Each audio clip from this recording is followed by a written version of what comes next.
dari seat sebelah dia. Bunyi macam kuku menggaru kulit seat. Srek, srek, srek. A'udzubillahiminasyaitonirrajim. Bismillahirrahmanirrahim. Hai, Assalamualaikum korang, bersama dengan akak lagi dengan 3 kisah seram. Jom akak teruskan dengan kisah yang pertama tanpa buang masa korang. Kisah ni bertajuk Pagar Maut 4 Sudut. Kisah ni diceritakan oleh seorang perempuan yang akak panggil sebagai Aini tau. Dan apa yang dia lalui ni bukan cerita kosong, tapi benda yang sampai sekarang diorang masih tengah lawan. Semua ni bermula lepas Aini dia kahwin dengan suami dia Farhan. Sebelum tu Aini dia ibu tunggal, dia ada 2 orang anak tau. Farhan pula dia duda dengan 3 orang anak.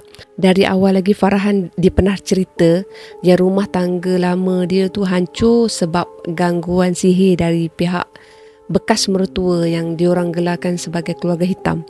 Jenis luar nampak alim, berpengaruh, tapi belakang ada benda lain yang diorang amal untuk kawal orang. Macam tu. Mula-mula kan Aini memang susah lah nak percaya benda macam tu, sebab dia jenis yang realistik. Tapi semua tu berubah bila dia sendiri pergi ikut Farhan berubat dan dia tengok sendiri dengan mata dia macam mana badan Farhan keluarkan benda-benda pelik. Simpulan rambut busuk, benang lilit tulang haiwan, cebisan kulit yang hanyir, semuanya sampai 12 bungkusan lah. Macam tu. Masa tu memang Aini terus diam sebab benda tu bukan lagi cerita orang, tapi dah jadi depan mata dia. Perawat tu pula cakap semua ni dihantar oleh seorang wanita yang diorang gelarkan sebagai bonda sihir, ibu kepada bekas isteri Farhan. Macam tu.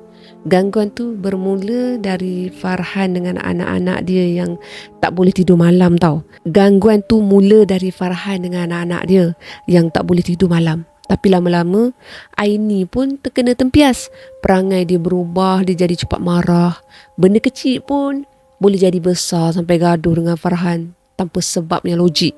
Ibu bapa Aini yang pernah kena benda sama dulu teruslah perasan kan, dan cakap Aini dah mula ditarik masuk dalam permainan diorang. Masa tu Aini sendiri pun mula sedar emosi dia bukan macam biasa tau. Dia jadi lain. Pernah satu masa tu bila ibu bapa Aini tak ada dalam negara, gangguan tu jadi makin teruk. Sampaikan satu malam tu Farhan tiba-tiba berdiri atas katil dengan muka bengis dan cakap benda bukan-bukan pasal keluarga Aini, sampai tahap hampir nak cederakan Aini dan anak kecil diorang. Tapi kan macam ada sesuatu yang tahan dengan tangan. Aini masa tu teruslah dicapaikan kunci kereta. Lepas tu dia lari keluar, dia bawa anak-anak dia pergi ke rumah mak ayah. Lepas subuh barulah Farhan tu sedar dan dia menangis, dia minta maaf sebab dia sendiri tak ingat apa-apa. Macam tu. Jelas benda tu bukan daripada dia lah, sebab dia sendiri pun tak sedar apa yang dia buat. Bukan setakat diorang je, kawan rapat pun kena tempias bila satu hari tu kawan Aini ni dia call dalam keadaannya histeria. Dia cakap nampak kelibat bekas isteri Farhan berdiri dalam bilik air tengah pandang dia. Lepas tu hubungan kawan tu dengan suami dia hampir hancur tau. Bila pergi berubat kan, ustaz cakap diorang cuma terkena angin sihir yang sebenarnya target asal dia Farhan.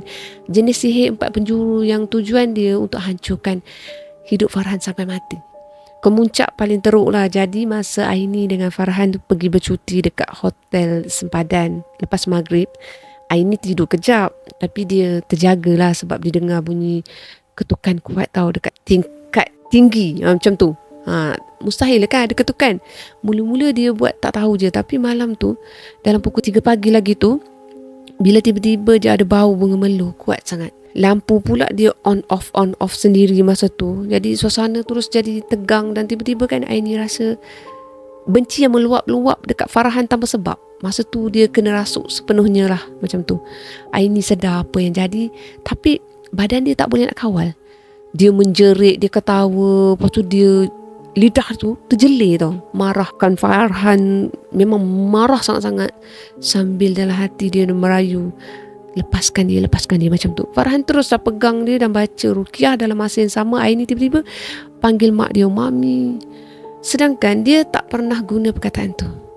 Itu panggilan bekas isteri Farhan untuk ibu dia. Masa tu memang confirm lah benda yang masuk tu ada kaitan dengan dia orang.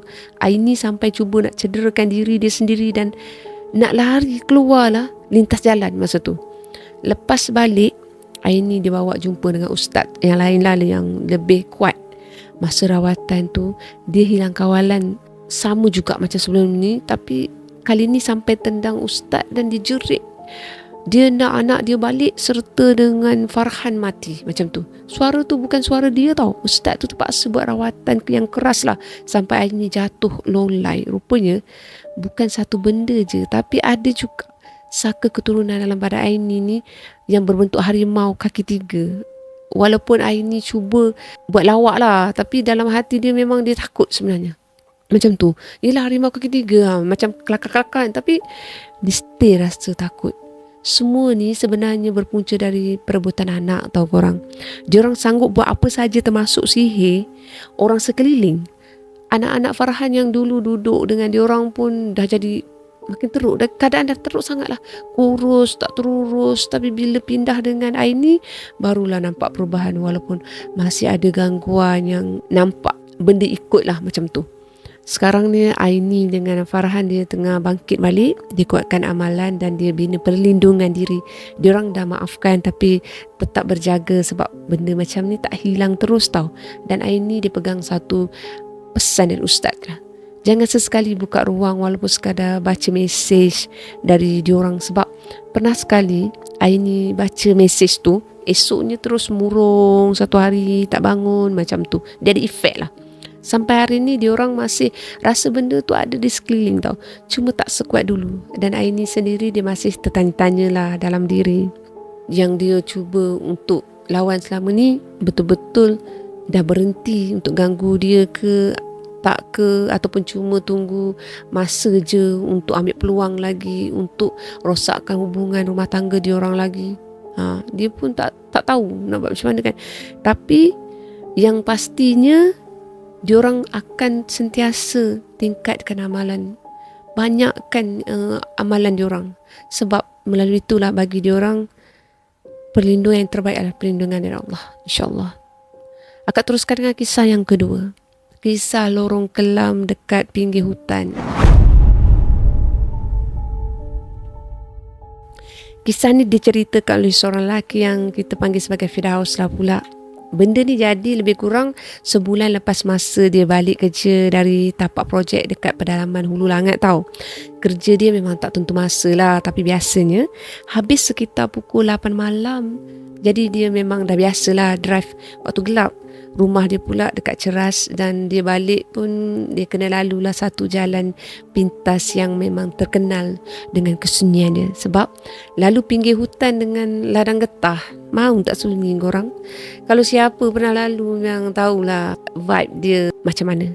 Tak ada lampu jalan, kiri kanan pokok besar gelap pekat macam telan cahaya. Dan bila dah lepas isyak memang rasa macam dunia tu tinggal korang seorang je lalu kat situ.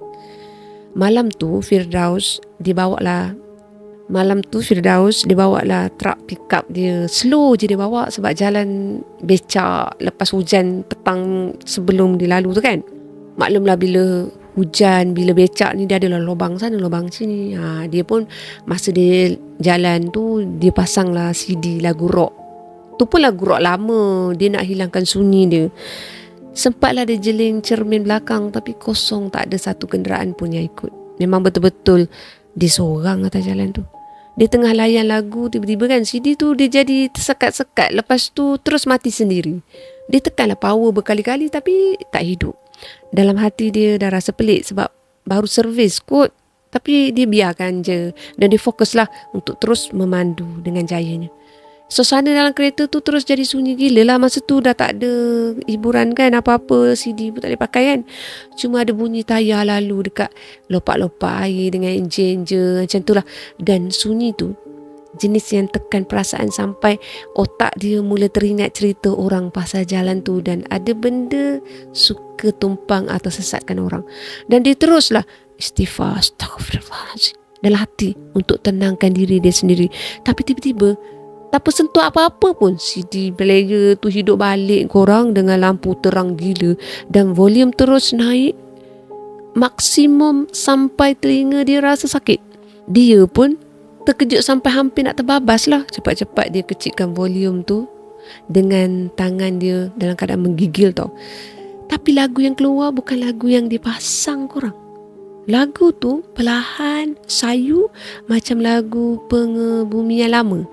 Dan lirik dia ulang benda yang sama. Pulanglah, tempatmu bukan di sini. Masa tu memang bulu roma naik satu badan tau. Tak lama lepas tu CD dia mati balik. Tapi kali ni benda lain pula jadi. Terak dia tiba-tiba rasa berat gila. Tekan minyak kuat pun meter tak naik. Tekan sekitar 40 je, walaupun enjin meraung macam tarik benda berat. Masa tu Firdaus dah tahu dah ada sesuatu ni tengah naik kat belakang terak dia ni, menopang ni. Tapi dia tak berani langsung nak tengok cermin tau. Mata dia fokus depan je sambil mulut dia baca Ayatul Kursi tanpa henti. Tiba-tiba kan dalam sunyi tu dia dengar bunyi dari seat sebelah dia. Bunyi macam kuku menggaru kulit seat. Srek, srek, srek. Perlahan tapi jelas. Lepas tu datang satu suara dekat sangat dengan telinga dia. Macam ada benda duduk sebelah dia dan bernafas dekat leher dia. Masya Allah. Lajulah lagi. Aku nak cepat sampai.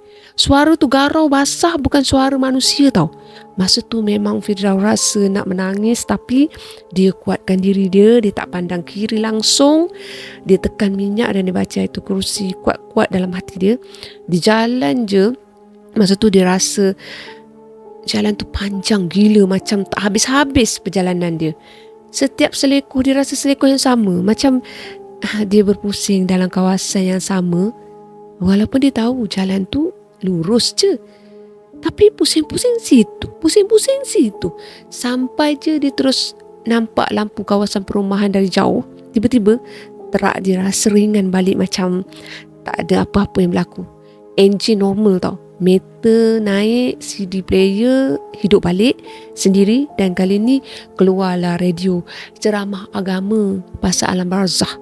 Masa tu dia terus tahu benda tu dah turun dah. Kita boleh rasa lah macam mana kenderaan yang ditumpangi dengan benda yang kita tak nampak ataupun benda macam tu tiba-tiba je ringan. Siapa yang pernah lalui je yang akan tahu. Sampai rumah dia tak terus keluar. Dia duduk dalam kereta lama sangat. Dia cuba nak tenangkan diri dia. Tangan masih sejuk lagi, jantung masih laju lagi. Sebelum keluar dia pandang dekat seat sebelah dia, dan apa yang dia nampak memang buat dia diam terus. Ya betul, bukan bunyi cakaran je. Memang ada cakaran. Cakaran halus tapi panjang. Dan ada titisan cecair pekat warna hitam, bau hanyir. Sejak malam tu Firdaus dah jarang guna jalan tu walaupun dekat. Dan kalau terpaksa lalu pun dia akan pastikan ada kereta lain sekali. Sebab dia dah tahu dah satu benda kat jalan sunyi macam tu kan kadang-kadang yang menumpang tu bukan sekadar nak tumpang je, tapi itulah dia nak ikut sampai destinasi. Kalau dia ikut sampai dalam rumah dah nanya korang. Tapi itulah, kuatkan iman, tingkatkan amalan. Kisah yang ketiga pula untuk kali ni, misteri shift malam di Menara Arkib. Menarik ni. Kisah ni diceritakan oleh seorang lelaki yang kita panggil Amirul lah pula. Dulu kan dia jenis yang skeptikal habis lah. Jenis yang kalau orang cerita hantu ni dia gelak je. Sebab bagi dia semua tu halusinasi ataupun mainan otak je. Relax lah. Dia kerja sebagai pegawai dokumentasi dekat satu bangunan arkib lama tau, yang berada dekat pinggir bandar. Macam tu. Bangunan tu memang klasik gila lah. Tangga kayu melingkar, siling tinggi. Vibe dia macam bangunan zaman kolonial yang masih kekal macam tu. Hidup dia pula jenis yang simple sebab duduk dengan mak ayah kan, dengan adik. Jadi tak adalah tekanan sangat. Tapi semua tu berubah bila dia dipindahkan ke unit simpanan rekod dekat tingkat paling atas. Tempat yang memang orang pejabat selalu elak nak pergi ke situ. Dari awal lagi orang pejabat memang dah berbisik dah pasal penunggu dekat tingkat tu. Ada yang dengar mesin taip berbunyi pukul 3 pagi. Ada yang nampak bayang melintas celah rak fail tau. Tapi Amirul ni jenis yang keras kepala. Dia lagi orang takut, lagilah dia suka cabar. Siap selalu balik paling lewat tau, sebab nak buktikan semua tu karut. Sampailah satu petang Khamis tu dia leka buat kerja sampai pukul 6.30 petang. Masa tu pejabat dah kosong dah dan cahaya matahari tinggal sikit je lagi. Masuk ikut tingkap. Sama-sama macam tu. Suasana memang sunyi yang pelik. Masa dia kemas-kemas barang, dia perasan satu kerusi kulit lama dekat sudut dekat situ kan. Kerusi tu ada ukiran huruf V besar kat belakang. Benda tu buat dia pelik sebab pagi tadi dia rasa nampak kerusi tu kat bawah. Tapi dia fikir mungkin cleaner yang alihkan ke. Dia pun turunlah jumpa dengan Haris dan disembanglah dekat parking sebelum keluar minum. Masa tu Amirul sempatlah usik tanya pasal kerusi tu. Terus muka Haris tu berubah dan dia cakap, jangan tegur benda yang tak sepatutnya bergerak tau. Tapi Amirul ni dia gelak je dan dia tak ambil serius pun apa yang kawan dia tu nasihatkan. Malam tu sekitar pukul 10.45 macam tu, Amirul dia baru sedar fail penting tertinggal dekat pejabat. Nak ke tak nak dia call lah Haris sebab prosedur kena 2 orang masuk kat pejabat tu tahu, tak boleh seorang-seorang. So Haris dia berat hati tapi dia setujulah sebab dah dijanji makan yang sedap esok kan. So boleh lah. So diorang pun sampailah dekat pagar dan jumpalah dengan Pak Gad tua misai tebal macam tu. Pak Gad tu cuma angguk lah dia bagi masuk tanpa banyak soal masa tu. Tapi suasana malam tu dia memang lain macam. Udara dia berat, sejuk dia walaupun aircon tak on tu memang menusuk ke tulang. Jenis rasa macam ada benda perhatikan daripada jauh macam tu, tak selesa lah. Haris dia tunggu dekat pintu. Amirul dia masuk sorang-sorang lah ke unit rekod yang masa tu gelap lah. Lampu meja je yang hidup time tu. Masa dia ambil file, tiba-tiba mata dia tertangkap sesuatu dekat tengah ruang. Kerusi kulit berukir V tu sekarang ni dah ada sebelah meja dia. Padahal petang tadi kan dekat store, jauh lebih 30 meter macam tu. Masa tu baru Amirul rasa lain macam tau. Dia terus panggil Haris ajak keluar cepat. Tapi baru je nak jalan kan tiba-tiba bunyi kuat bergema. Bunyi kerusi diserik kasar atas lantai marmar. Diorang terus pusing dan nampak kerusi tu sekarang dah berada dekat tengah laluan keluar. Dan atas kerusi tu ada satu lembaga hitam bongkok tengah duduk. Perlahan benda tu angkat kepala tau. Mata dia merah menyala. Pandangan dia terus tepat ke arah diorang. Mana tak terkejut diorang, mana tak meremang diorang. Pintu utama tiba-tiba berdentung tutup sendiri tau. Haris dia panik, dia cari kunci. Tangan dia masa tu memang menggigil tengah-tengah mencari kunci. Kerusi tu pula mula bergerak sendiri meluncur ke arah diorang dengan bunyi yang kriuk macam tu. Bunyi kerusi lah, kerusi lama yang buat telinga diorang tu rasa sakit. Dan lembaga tu bangun. Tinggi dia lebih dari manusia biasa sampai kepala dia hampir cecah siling. Amirul dia menjerit, dia suruhlah Haris tu cepat buka pintu, cepat. Masa kunci berjaya pusing kan, diorang terus lari keluar tanpa toleh langsung. Terus masuk kereta dan pecut keluar. Masa lalu pagar, Amirul sempat nampak Pak Gad tua tu berdiri dekat tepi jalan lambai tangan dengan senyuman lebar je. Tapi senyuman tu tak normal lah. Gigi dia tajam macam Pak Gad tu bukan manusia. Esoknya Haris demam panas 3 hari. Amirul pula dia jumpa ketua keselamatan dan dia cerita semua. Bila dia sebut pasal Pak Gad tua tu, ketua dia tu diam lama. Lepas tu tunjuklah gambar lama dekat dinding. Gambar Pak Gad yang sama tau. Dan dia cakap macam ni, Pak Gad tu dah meninggal setahun yang lepas kena langgar dekat depan pagar tu. Sejak tu memang ada orang nampak dia jaga tempat tu waktu malam. Masa tu Amirul teruslah diam. Semua ego dia memang hilang lah.